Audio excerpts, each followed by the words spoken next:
Halo semuanya, saya Feryanul Rizky. Selamat datang kembali di video pembelajaran ini tentang struktur data dan pemrograman yang membahas algoritma merge sort dimulai dari konsep dasar sampai implementasi ketiga bahasa pemrograman yaitu C, Java, dan Python. Di video kali ini kita akan lanjutkan pembahasan detail terkait tahapan concur atau merge pada algoritma merge sort. Kita akan awali dengan menjawab pertanyaan yang belum terjawab di video sebelumnya mengenai bagaimana cara kita menggabungkan array yang elemennya tidak tunggal. Jadi pertama, kita buat variabel bernama i yang akan menghandle elemen pertama dan elemen kedua di array pertama ini. Kita juga akan membuat variabel j menghandle elemen pertama dan elemen kedua di array berikutnya. Selanjutnya tinggal kita bandingkan. Array ini kita beri nama b dan array ini c. Jadi misalkan ini array b dan ini array c. Bandingkan bi dengan cj. Jadi ini b1, ini b2, ini c1 dan ini c2. Di sini terdapat dua sub array, masing-masing punya dua elemen. Selanjutnya kita bandingkan elemen pertama bi yaitu b1 ini dengan elemen pertama cj. Mana yang lebih kecil? Satu lebih kecil.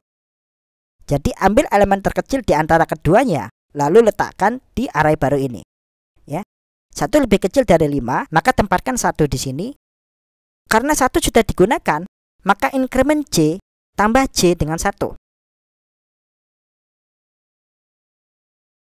Jadi kita lakukan increment atau tambah j dengan 1, sehingga j di array c akan pindah ke elemen kedua.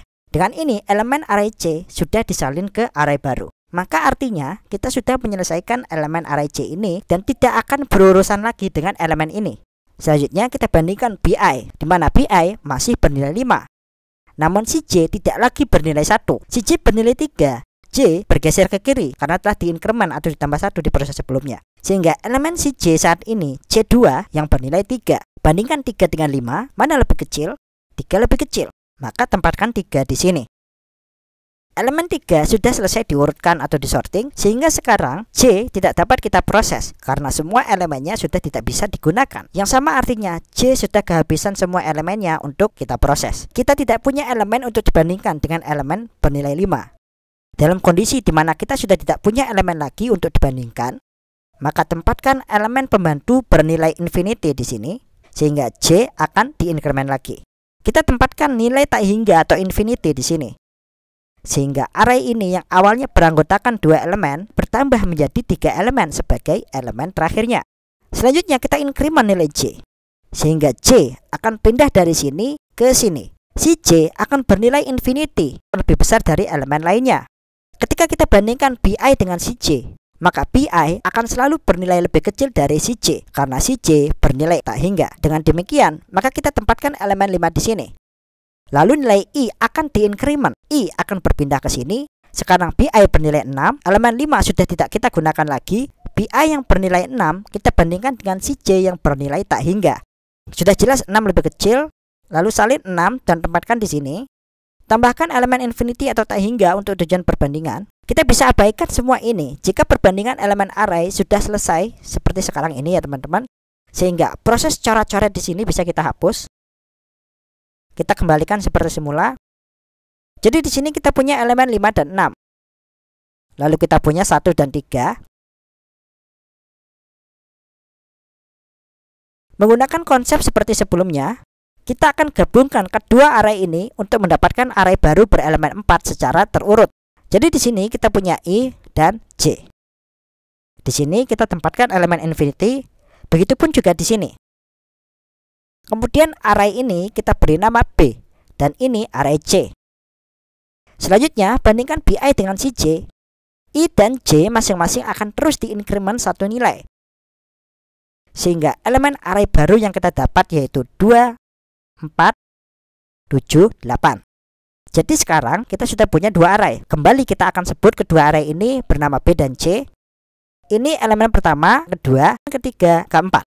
Elemen pertama, kedua, ketiga, keempat. Selanjutnya, kita gabungkan kedua array ini untuk membangun array final yang memiliki 8 elemen. 1, 2, 3, 4, 5, 6, 7, dan 8. Lalu kita ulangi kembali langkah yang sama seperti sebelumnya. Di mana hal pertama yang kita lakukan adalah menambah elemen baru bernilai infinity, hanya untuk mempermudah proses kita. Ketika sudah menghabiskan seluruh elemen array, kita masih punya elemen infinity untuk dibandingkan. Selanjutnya, kita inisialisasi I dengan elemen pertama. Begitupun dengan J di sini. Pertama-tama, bandingkan BI dengan si J. Mana lebih kecil? Elemen ini lebih kecil. Maka letakkan elemen 1. 1 tidak kita gunakan lagi. Dan nilai I akan diinkremen 1 nilai. I tidak lagi ada di sini, tapi sudah berpindah ke sini. Sekarang bandingkan BI dengan si J. Mana lebih kecil? 2 lebih kecil dari 3. Maka salin 2 di sini. 2 tidak kita gunakan lagi. J akan diinkremen. J akan berpindah ke sini. Sekarang bandingkan BI yang bernilai 3. Bandingkan BI dengan si J. Mana lebih kecil? BI lebih kecil. Jadi salin BI bernilai 3 dan tempatkan di sini. Selanjutnya kita coret inkremen I. Posisi I tidak lagi berada di sini, tapi sudah berpindah ke sini. Bandingkan lagi BI dengan si J. Mana lebih kecil? Si J lebih kecil. Maka tempatkan si J bernilai 4 di sini. Inkremen nilai J dan pindah di sini. Kemudian bandingkan lagi BI dengan si J. BI bernilai 5, si J bernilai 7. Mana lebih kecil? 5. Maka salin 5 dan tempatkan di sini. Inkremen nilai I pindah ke sini. Bandingkan lagi BI dengan si J. Mana lebih kecil? 6 lebih kecil. Tempatkan 6. Inkremen I. Bandingkan lagi BI bernilai infinity yang tentunya lebih besar dari nilai elemen lainnya. Ketika kita bandingkan BI dengan si J, maka jelas 7 lebih kecil. Maka salin 7 di sini. Lalu inkremen J. Jika kita bandingkan lagi BI bernilai infinity dengan si J, maka jelas 8 yang kita salin dan tempatkan di sini. J akan diinkremen lagi bernilai infinity, baik BI dan si J keduanya bernilai infinity, sehingga loop atau perulangan akan berhenti. Maka sampai pada poin ini kita sudah punya array final yang sudah disorting. Jadi seperti inilah cara kerja algoritma merge sort. Penambahan elemen infinity di sini hanya bertujuan untuk mempermudah proses perbandingan. Sebenarnya di luar itu ada cara lain dengan tidak menambahkan infinity dan membuat jalannya algoritma tetap berfungsi dengan baik. Namun cara paling mudah dan efisien adalah dengan menggunakan infinity ini ya teman-teman. Oke, jadi sekian dulu yang bisa saya jelaskan pada video kali ini. Agar durasi video tidak panjang, kita lanjutkan di video berikutnya dengan menyimpulkan tahap divide and conquer yang sudah kita bahas. Selain itu, kita juga akan menyimak contoh animasi cara kerja dari algoritma merge sort dan pseudocode yang mendasari logika pemrogramannya. Jadi terima kasih telah menonton. Sampai jumpa di video berikutnya.